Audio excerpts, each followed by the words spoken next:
pessoal, tudo bem? Hoje, no vídeo de hoje, nós temos novidade aqui no nosso programa. Como vocês sabem, o nosso programa vai ao ar toda segunda-feira, o Radar Previdenciário vai ao ar toda segunda-feira aqui no canal do YouTube da Rede Previdência. Qual é a novidade que temos agora? Primeiro, o nome do programa vai mudar. Por quê? Porque nós vamos agora, a partir do vídeo de hoje, abordar exclusivamente a matéria relativa à Previdência Rural. O nosso programa será então um programa exclusivamente de Previdência Rural. Resolvemos fazer essa nova roupagem do programa porque outros programas aqui na Rede Previdência já abordam o direito previdenciário num sentido mais geral, trazendo vários temas diferenciados a cada semana, de forma que achamos por bem direcionar o nosso programa, o Radar, apenas para a área rural, exclusivamente para a área rural. Assim teremos um programa que vai tratar de uma matéria com mais profundidade. Ok, gente? E por esse motivo, obviamente, que o nome do programa irá mudar também. Não se chamará mais Radar Previdenciário, e sim Radar Rural, ok? A partir de agora, a partir desse vídeo, nós temos um novo programa que é o Radar Rural, ok? Então vamos lá. Primeiramente, eu gostaria de pedir a vocês que curtam esse vídeo, comentem aqui abaixo, se inscrevam no canal, e ativem aí o sininho de notificações para receber aí as notificações de cada vídeo que será postado posteriormente. Bom, como esse é o primeiro vídeo, agora abordando a matéria rural, agora chamado Radar Rural, nós vamos iniciar pelo estudo do que vem a ser o trabalhador rural. O que é trabalhador rural? Já que a Previdência Rural, embora a gente fale Previdência Rural exclusivamente de um ponto de vista didático, porque não existe previdência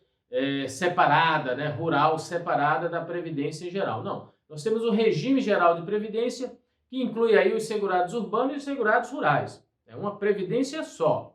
Mas para efeito didático a gente faz essa separação, A previdência rural, por quê? Porque ela tem regras bem específicas. O direito previdenciário aplicado ao trabalhador rural tem aí normas bem específicas, ok? Então vamos começar hoje entendendo que figura é essa, O trabalhador rural, Primeira coisa que a gente tem que entender é o seguinte, que quando a gente fala em trabalhador rural, estamos falando naquela figura que exerce diretamente o trabalho rural, ou seja, está ali na frente de trabalho, como a gente diz aqui no Nordeste, pega na enxada, pega no pesado. É aquele que realiza a atividade penosa, ele realiza diretamente a atividade rural. Por quê? Porque se ele realizar a atividade por intermédio de empregados, de terceiros, ou seja, não é ele que realmente exerce ali diretamente a atividade penosa, ele não será classificado, pelo menos aqui no direito previdenciário, como um trabalhador rural, Embora voltado à atividade rural, ele será considerado aí um contribuinte individual, Como, por exemplo, um empresário rural, Aquele que exerce a atividade por meio de uma pessoa jurídica, de uma empresa rural, que trabalha produzindo, o produtor rural que trabalha produzindo na área rural, mas que não faz isso diretamente. Ele contrata pessoas, trabalhadores rurais, para exercer essa atividade para ele, para realizar a atividade diretamente.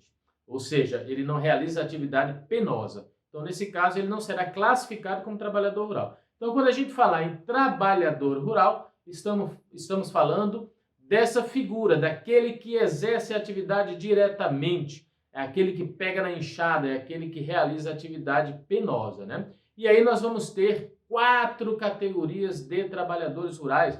Para facilitar, eu já coloquei aqui, no nosso quadrinho, essas figuras. Então, temos aqui, trabalhador rural, realiza trabalho penoso, ou seja, realiza atividade penosa, e temos essas 4 categorias. O trabalhador rural empregado, que está previsto no artigo 11, inciso 1, a linha A, da Lei de Benefícios da Previdência Social, ou seja, é aquele que é contratado por um empregador para realizar atividade rural. Então, o trabalhador rural é empregado, ele tem carteira assinada, né?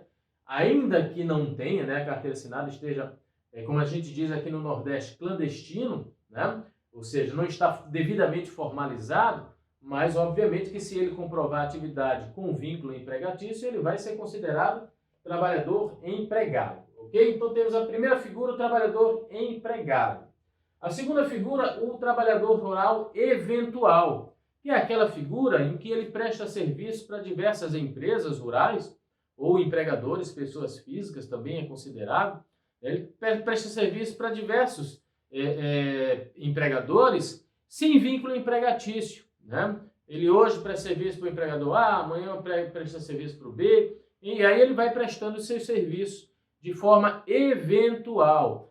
Pela legislação, gente, ele é considerado, né, um contribuinte individual. Pela legislação, está lá no artigo 11, inciso 5, a linha G, da Lei de Benefícios da Previdência Social, ele é considerado um contribuinte individual. Porém, a jurisprudência tem equiparado essa figura a segurado especial, né? Muitas vezes ele não é formalizado, né? Não há ali a contribuição que deveria haver, e muitas vezes ele fica à margem da Previdência, fica excluído aí de ter acesso ao benefício, a uma aposentadoria, por conta dessa informalidade.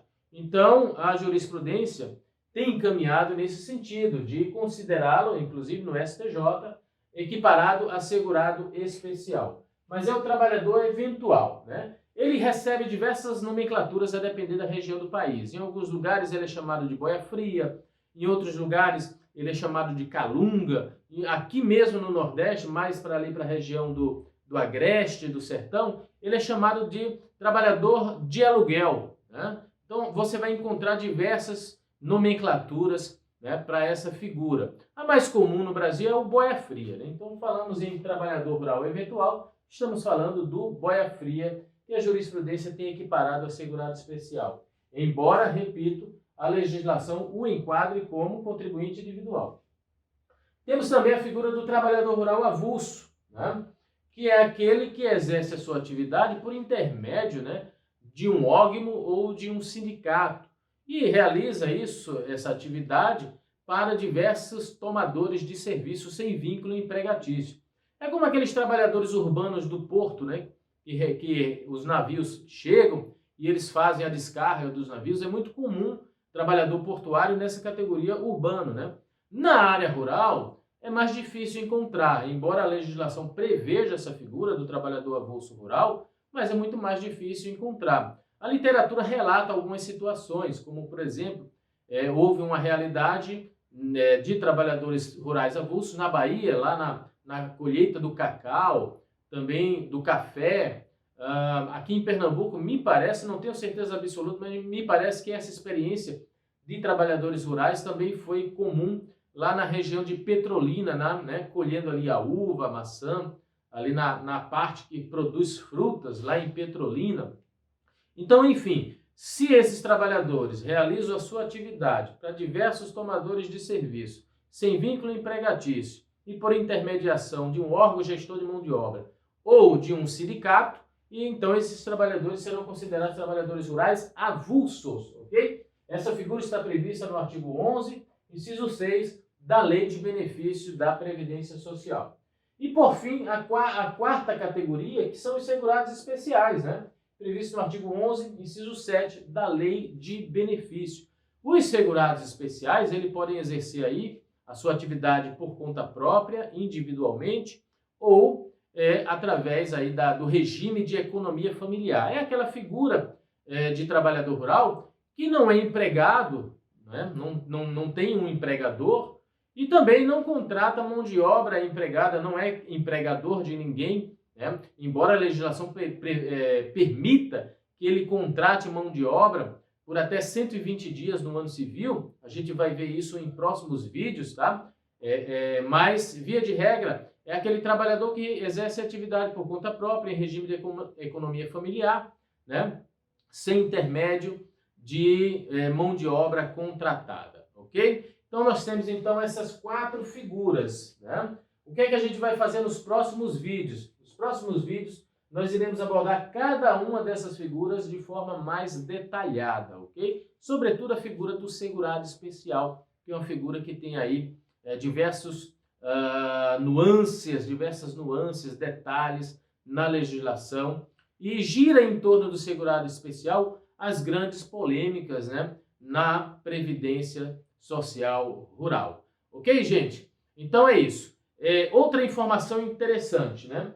Quando se tratar de trabalhador rural, como ele trabalha através da penosidade, né? Ou seja, quando ele realiza a sua atividade, ele está ali realizando uma atividade penosa, então eles têm aí o direito à redução constitucional do requisito etário, ou seja, da idade. Reduz em 5 anos, tanto para o homem quanto para a mulher. Essa previsão está na Constituição e também está no artigo 48 da Lei de Benefícios da Previdência Social. Então, sabemos que, se tratando de trabalhador rural, ele vai ter aí direito a essa redução etária de 5 anos, tanto para o homem quanto para a mulher, na idade para a aposentadoria.